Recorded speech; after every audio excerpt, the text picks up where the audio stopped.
Let's turn to Saudi Arabia. It has decided to restrict the volume of loudspeakers at mosques. This decision has been met with both applause and resentment. A high decibel debate has begun. Questions are being asked on why Saudi Arabia, of all countries, has taken such a step. Let's try to understand. First, the facts of the case. The Islamic Affairs Ministry of Saudi Arabia passed an order last week on the use of loudspeakers at mosques. This order states two main things. Number one, that loudspeakers at mosques should be set at no more than 1/3 of their maximum volume. And number two, the use of loudspeakers should be restricted for the call to prayer, rather than broadcasting full sermons. What led to this decision?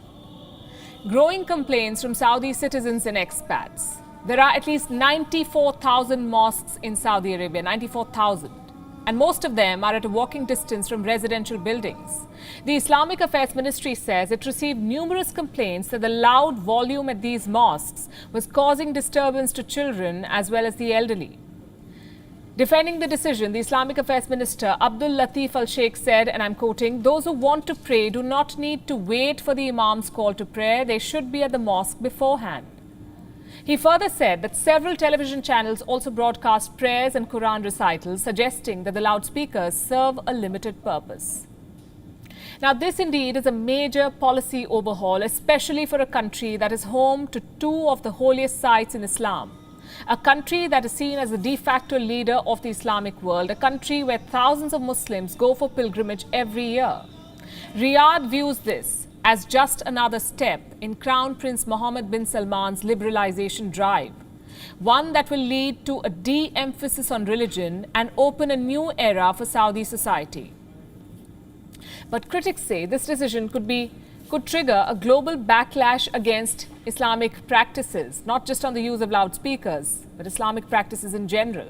There's widespread resentment on social media, with many asking if loudspeakers at restaurants and cafes do not cause disturbance. Saudi Arabia says this criticism is being spread by the quote-unquote enemies of the kingdom who just want to stir public opinion. And Riyadh, by the way, is not the first one to take such a step. Saudi Arabia is not the first country to witness this. Time and again, this controversy has broken out in different parts of the world. There's one set of people who say that loudspeakers at mosques should be banned completely. There's another that says they must be banned for all purposes, religious or not. And yet another who support the use of loudspeakers at places of worship. And we've all seen how this debate plays out. But what is the official stance of countries around the world? We have some examples for you tonight. In 2005, Dubai's Department of Islamic Affairs banned loudspeakers for daily prayers. They permitted its use only for a call to prayer, Friday sermons and festivals. Same story in Indonesia. In 2015, the country's Religious Affairs Ministry issued a circular which put a limit on the volume of loudspeakers and restricted their use only for the azan. Indonesia has the highest number of Muslims in the world. In Nigeria, there was a full-fledged crackdown on noisy churches and mosques in 2019, and this happened primarily in Lagos, where many religious places were shut and many others were forbidden from installing loudspeakers.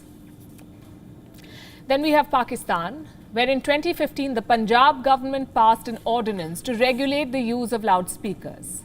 Under this ordinance, only one loudspeaker was permitted at a mosque, and that too only for the azan. And in India, we've seen numerous complaints being filed against loudspeakers at mosques. In recent years, we've seen a lot of this controversy also play out. But what does the law say? Well, there's no official consensus really. In 2017, the Madras High Court observed that freedom of religion was a fundamental right and it cannot be interfered with. But the court also stressed that mosques must follow Supreme Court guidelines on the volume of loudspeakers. Then in May 2020, the Allahabad High Court held that the azan could be recited from the minarets of mosques without using any amplifying device. And just 2 months back, in March 2021, the Karnataka State Board of Waqf restricted mosques from using loudspeakers between 10 p.m. and 6 a.m.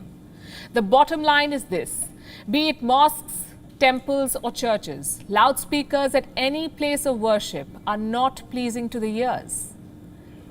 And if one practice is regularly being called out as nuisance, if it is regularly being touted as something that infringes on somebody's personal space, it may be time for some reflection rather than resentment. Think about it. WION is now available in your country. Download the app now and get all the news on the move.